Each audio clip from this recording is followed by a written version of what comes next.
Assalamualaikum warahmatullahi wabarakatuh. Alhamdulillah rabbil alamin.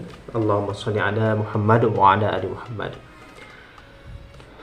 Nah, sahabat sekalian yang dirahmati Allah Subhanahu wa taala, dimanapun Anda berada, semoga tetap sehat dan senantiasa berada dalam lindungan Allah Subhanahu wa taala. Pertama, mari kita bersyukur kepada Allah Subhanahu wa taala karena masih memberikan kita kesempatan, kesehatan, dan beraneka macam nikmat lainnya.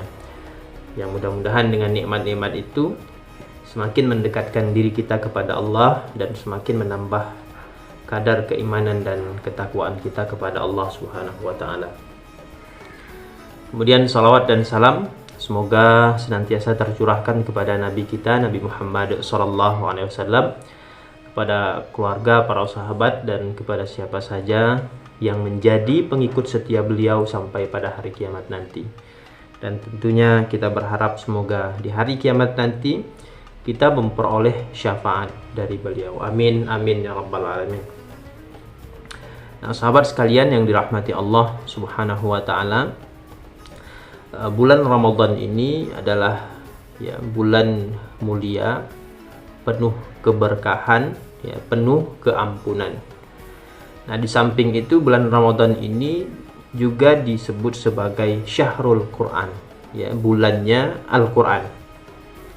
Karena Al-Quran itu diturunkan di bulan Ramadan. Jadi ketika masuk Ramadan, aktivitas yang tidak pernah kita lepas, yang selalu mengiringi Ramadan kita adalah aktivitas membaca Al-Quran. Nah, makanya di bulan Ramadan kita berlomba-lomba untuk mengkhatamkan Al-Quran sebanyak mungkin. Nah, sahabat sekalian yang dirahmati Allah, di dalam Al-Quran sebagaimana disebutkan, Allah berfirman, A'udzubillahi minasyaitonirrajim, Syahrul Ramadan alladzi unzila fihil Qur'an hudan linnasi wa bayyinatin minal huda wal furqan. Nah, bulan Ramadan itu adalah bulan yang di dalamnya diturunkan Al-Quran sebagai petunjuk bagi manusia dan penjelasan-penjelasan mengenai petunjuk itu dan pembeda antara yang benar dan yang batil. Nah, ini menyebutkan bahwa Quran itu diturunkan pada bulan Ramadan. Nah, di kesempatan kali ini saya akan menyampaikan beberapa kewajiban kita, terutama sebagai muslim terhadap Al-Quran. Nah, ada kewajiban kita terhadap Al-Quran. Apa saja kewajiban kita terhadap Al-Quran itu? Nah, yang pertama adalah mengimaninya. Nah, setiap muslim wajib mengimani Al-Quran. Kita meyakini bahwa Quran itu adalah benar-benar kalam Allah, bukan karya manusia ataupun karya Nabi Muhammad SAW sebagaimana yang dituduhkan oleh sebagian kelompok orang bahwa Quran itu adalah karya Muhammad SAW. Nah, banyak bantahan-bantahan mengenai itu. Nah, diantaranya adalah bagaimana mungkin seorang nabi yang ummi tidak bisa baca tulis kemudian menghasilkan karya yang luar biasa. Nah, itu diantaranya. Kemudian di Al-Quran juga ditegaskan bahwa dzarikal kitabul la raiba fih. Quran itu kitab Quran itu sedikit pun tidak ada keraguan di dalamnya. Nah, ini menunjukkan bahwa Quran itu benar-benar firman Allah Subhanahu wa taala, benar-benar kalam Allah Subhanahu wa taala. Nah, ini yang harus kita imani, jangan sampai kita ragu bahwa Quran itu adalah kalamullah. Nah, kalau kita ragu berarti sama saja kita dengan orang-orang yang tidak punya iman di dalam dadanya. Nah, ini yang pertama, maka kita wajib mengimani Al-Quran. Nah, kemudian yang kedua, kewajiban kita terhadap Al-Quran adalah membacanya.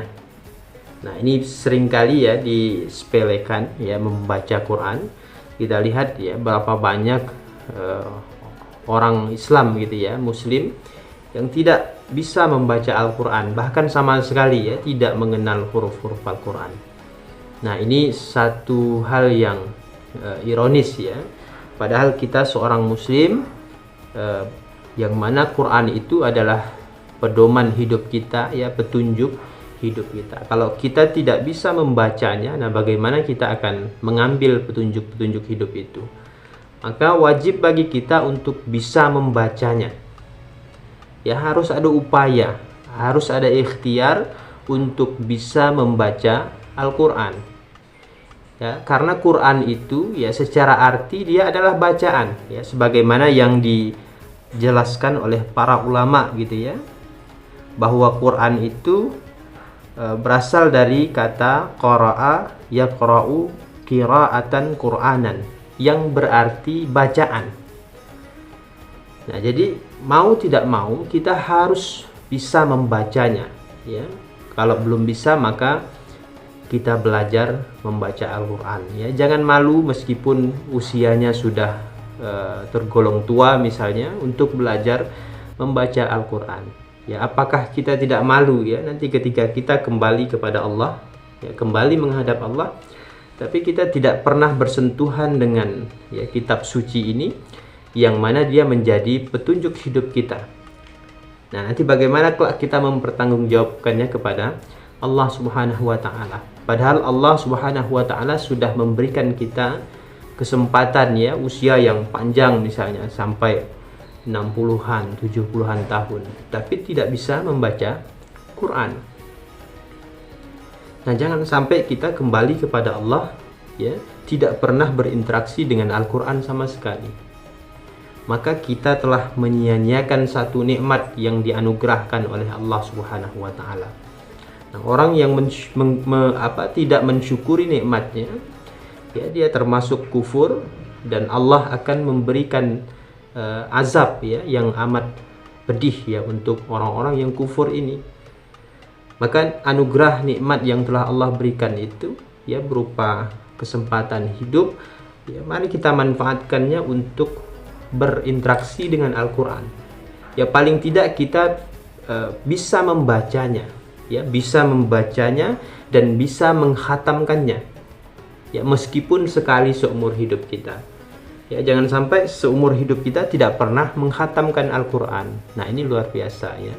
Jadi ayo kita belajar ya, kita berikhtiar, berupaya untuk bisa membaca Al-Quran ya, syukur-syukur dengan fasih ya, pas ya makharijul hurufnya, pas bacaan tajwidnya dan seterusnya. Nah, jangan sampai kita itu ya, sekali lagi kembali kepada Allah Subhanahu wa Ta'ala ya dengan keadaan seperti ini ya, tidak bisa membaca Al-Quran ya, tidak pernah berinteraksi dengan Al-Quran, tidak pernah menghatamkan Al-Quran. Bagaimana nanti kelak kita mempertanggungjawabkannya di hadapan Allah? Maka mumpung masih dikasih kesempatan, ayo kita belajar ya, apalagi di bulan Ramadan ini ya. Kalau kita belum bisa baca Quran, kita manfaatkan kesempatan Ramadan kali ini untuk bisa belajar membaca Al-Quran. Nah, tidak usah sungkan-sungkan, tidak usah malu-malu. Nah, di bulan Ramadan ini ya banyak masjid-masjid yang membuat kajian tahsinul Quran ya, kita ikuti ya, baik yang offline maupun yang online ya. Jangan malu, jangan sungkan untuk belajar membaca Al-Quran meskipun usia sudah tergolong tua ya. Apalagi anak-anak ya, anak-anak kemudian para remaja. Nah, ini juga wajib ya kita belajar membaca Quran ya, mumpung masih anak-anak, mumpung masih remaja, maka kita gunakan kesempatan emas ini ya, masih remaja ya, pikirannya juga masih fresh ya, daya otaknya juga masih oke gitu ya, masih prima. Maka kita manfaatkan kesempatan ini, jangan menunggu tua ya, jangan menunggu tua. Karena apa? Karena ajal pun ya kita tidak tahu ya, sewaktu-waktu bisa saja Allah mengambil nyawa kita. Maka mumpung masih dikasih kesempatan ya, mari kita belajar membaca Al-Quran dengan baik. Nah, ini adalah kewajiban kita sebagai seorang muslim. Jangan sampai kita melalaikan kewajiban ini ya, kewajiban kita terhadap Al-Quran, yaitu membacanya. Nah, sahabat sekalian yang dirahmati Allah Subhanahu wa taala, ada satu pesan ya yang sangat menarik ya dari Buya Hamka tentang membaca Al-Qur'an ini ya. Nah, Buya Hamka mengatakan bahwa ini terdapat di Tafsir Al-Azhar juz 1 ya. Di pembukaan ya, di awal-awal Tafsir Al-Azhar juz 1. Buya Hamka mengatakan bahwa maka oleh sebab Al-Qur'an itu adalah bacaan, seyogianya lah bagi orang yang beragama Islam memfasihkan bacaannya dan mendidik lidah anak-anaknya, menyerahkan anak-anak kepada guru-guru yang fasih membacanya. Sebab Al-Qur'an untuk dibaca dan diamalkan. Sebab Al-Qur'an itulah yang telah membentuk kebudayaan dan pedoman hidup penganut Islam, yang ditegakkan di atas budi, memperhalus perasaan, memperkaya ingatan, dan melemah lembutkan ucapan lidah. Nah, ini luar biasa ya. Jadi Quran itu luar biasa. Ya, Quran itu adalah bacaan, maka oleh karena Quran itu bacaan, maka kita harus membacanya, ya. Harus memfasihkan bacaannya seperti pesan Buya Hamka. Anak-anak kita didik lidahnya untuk fasih membaca Quran ya. Kalau kita tidak bisa mengajar dengan sendiri anak kita, maka kita serahkan dia kepada guru-guru agama yang fasih membaca Quran ya. Kita antar dia ke sana untuk belajar membaca Quran. Nah, sebagaimana pesan Buya Hamka ini ya. Karena Quran itu ya untuk dibaca kemudian untuk diamalkan. Nah, jangan sampai ya Quran kita acuhkan, kita abaikan, tidak pernah kita sentuh ya, tidak pernah kita berinteraksi dengannya, apalagi menjadikannya sebagai sahabat ya atau teman karib dalam kehidupan kita. Nah, Buya Hamka ini juga ya, pernah saya membaca salah satu karya Irfan Hamka, seorang putranya ya, yang bukunya berjudul Ayah. Di situ dia juga menceritakan bahwa Buya Hamka ini ya berinteraksi dengan Al-Quran itu tidak kurang 5 jam sehari. Nah, ini luar biasa ya, tidak kurang 5 jam sehari. Nah, ini berarti dalam sekali waktu beliau juga berinteraksi dengan Al-Quran bisa jadi lebih dari 5 jam ya, tapi 5 jam itu tidak kurang dalam sehari. Nah, sehingga tidak heran ketika Buya Hamka itu bisa menelurkan ini ya, satu karya yang luar biasa, Tafsir Al-Azhar. Nah, inilah hasil dari kedekatan beliau dengan Al-Quran ya, beliau tuangkan dalam Tafsir Al-Azhar itu. Nah, ini kan luar biasa ya, jadi berkah Al-Quran gitu ya. Maka kita jangan jauh-jauh dari Al-Quran ya, minimal interaksi kita dengan Quran itu membacanya ya. Nah, di bulan Ramadan ini kita targetkan kalau bisa ya, minimal kita membaca Quran itu 1 hari 1 juz ya. Jadi ketika sebulan penuh Ramadan, kita pun dapat sekali menghatamkan Al-Quran ya. Bisa dicicil ya, misalnya kita sholat itu ada 5 waktu. Nah, Quran standar itu biasanya ada sekitar 20 halaman atau 10 lembar ya, atau 10 lembar. Nah, di setiap selesai waktu sholat itu ya bisa kita selesaikan membacanya 2 lembar ya, subuh 2 lembar, kemudian zuhur 2 lembar, asar 2 lembar, maghrib 2 lembar, dan isya ya setelah selesai menunaikan tarawih dibaca 2 lembar. Nah, itu sudah dapat 1 juz ya, atau 4 halaman ya, subuh 4 halaman, zuhur 4 halaman, asar 4 halaman, maghrib 4 halaman, isya 4 halaman. Nah, itu genap menjadi 1 juz ya. Kalau targetnya 2 juz ya ditambahkan, berarti setiap selesai sholat wajib itu 4 halaman ya, membaca 4 halaman membaca 4 lembar atau 8 halaman ya, kalau mau 2 juz. Nah, begitu juga kalau mau 2 kali khatam Quran, begitu juga seterusnya ya. Kalau mau 3 kali khatam Al-Quran, berarti setiap selesai waktu sholat wajib itu kita harus baca 6 halaman. Nah, dan seterusnya. Nah, dengan begitu maka akan lebih mudah ya, akan terasa lebih enteng kita membaca Al-Quran ya, tidak terasa terbebani begitu ya. Nah, kalau kita merasa terbebani, ya tentu berat sekali. Wah, menyelesaikan bacaan Quran satu hari satu juz itu berat ya. Kalau kita baca sekali waktu gitu ya memang terasa berat, apalagi yang mereka jarang bersentuhan dengan Quran. Nah, bisa dicicil tadi ya dengan strategi tadi. Setiap selesai waktu sholat, kalau targetnya 1 kali khatam, maka dibaca 2 lembar. Nah, 2 lembar itu tidak sampai 5 menit ya, tidak sampai 5 menit kalau yang agak lancar membaca Qurannya.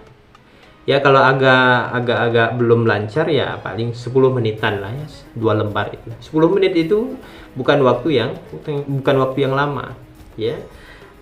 Lebih lama waktu kita ini ya scroll HP, lihat status media sosial orang gitu ya. Itu tidak terasa, tiba-tiba sejam waktunya sudah habis.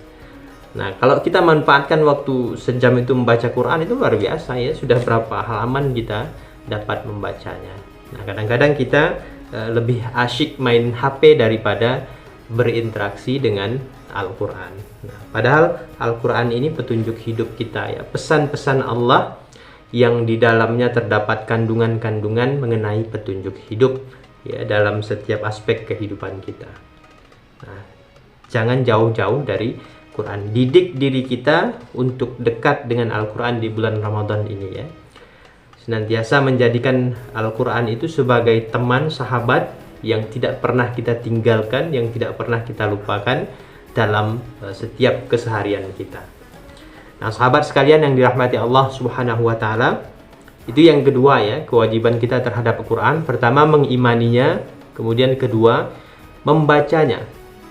Nah, kemudian setelah kita bisa membacanya, maka kita naikkan level interaksi kita dengan Quran, yaitu memahaminya.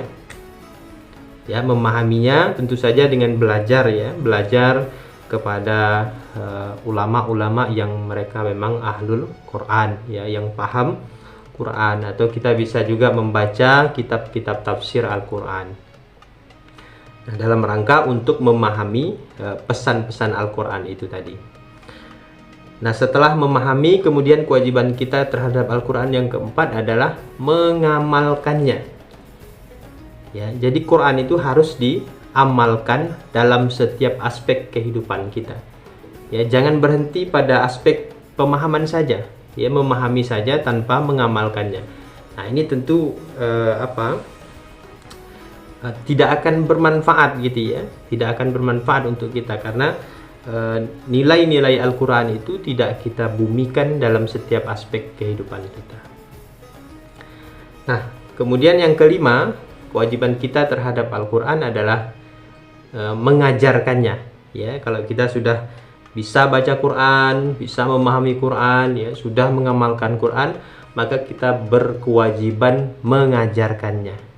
Nah, Nabi pernah mengatakan bahwa khairukum man ta'allamal Qur'an wa 'allamahu. Nah, sebaik-baik kalian adalah orang yang belajar Al-Qur'an lalu kemudian mengajarkannya. Nah, jadi orang belajar Quran, orang yang mengajarkan Quran ya dapat predikat sebaik-baik manusia dari Rasulullah sallallahu alaihi wasallam. Nah, inilah luar biasanya Quran ya.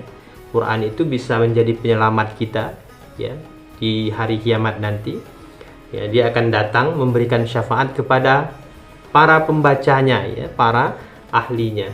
Makanya jangan jauh-jauh dari Al-Quran ya, supaya kita bisa mendapatkan syafaat Quran besok di hari kiamat nanti. Nah, Quran juga ya, di dalam hadis juga dikatakan bahwa orang yang mahir membaca Al-Quran ya, ma'as safaratil kiramil bararah, dia akan dibangkitkan bersama para malaikat yang mulia lagi berbakti kepada Allah Subhanahu wa Ta'ala. Nah, begitu istimewanya para ahlul Quran ini. Ya, banyak disebutkan keistimewaan yang lainnya untuk para ahlul Quran. Jadi luar biasa, sangat istimewa orang-orang yang menjadikan Quran ini sebagai temannya, sahabat karibnya, dan seterusnya. Nah, sahabat sekalian yang dirahmati Allah Subhanahu wa Ta'ala, itulah yang dapat saya sampaikan ya tentang kewajiban kita terhadap Al-Quran, mulai dari mengimani, membacanya, memahaminya, mengamalkannya, dan mengajarkannya. Jangan sampai kita ya termasuk golongan orang-orang yang mengabaikan Quran, golongan orang-orang yang mengacuhkan Al-Quran itu. Jadikanlah Al-Quran sebagai pedoman utama, panduan utama, petunjuk utama dalam setiap aspek kehidupan kita. Nah, semoga video ini dapat memberikan manfaat kepada kita semua. Amin amin ya rabbal alamin. Demikian saya akhiri, billahi fi sabilil haq fastabiqul khairat. Assalamualaikum warahmatullahi wabarakatuh.